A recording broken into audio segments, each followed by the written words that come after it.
দেখছো গাইস, এটা হচ্ছে রামেশ্বর মায়ের মন্দির। এখন আমি ওইদিকে মোটামুটি 2-3 কিলোমিটার লম্বা আছে, আবার এদিকে তো যাচ্ছি। হ্যাঁ,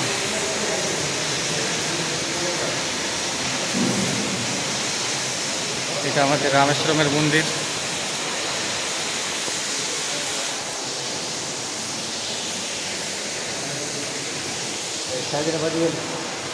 হুম, দেখতে পাচ্ছ ভিতরে শিবলিঙ্গ অনেকগুলো আছে, ঠাকুর আছে। ওইদিকে যায়নি। ওই এদিক বুঝে পূজা দেওয়ার হয় না?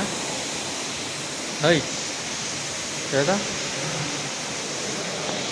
এইদিকে পূজা দেওয়ার জন্য ট্রলি লাগা আছে, লাইন লাইন করে যাবে। ওই গেট এদিক দিয়ে বার হবে, এটা হচ্ছে বার হওয়ার গেট।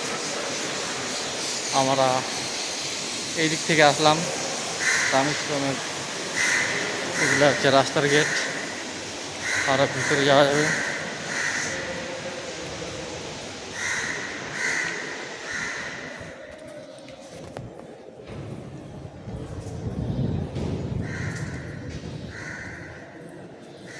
দেখছো গাইস, কিছু না যাচ্ছে।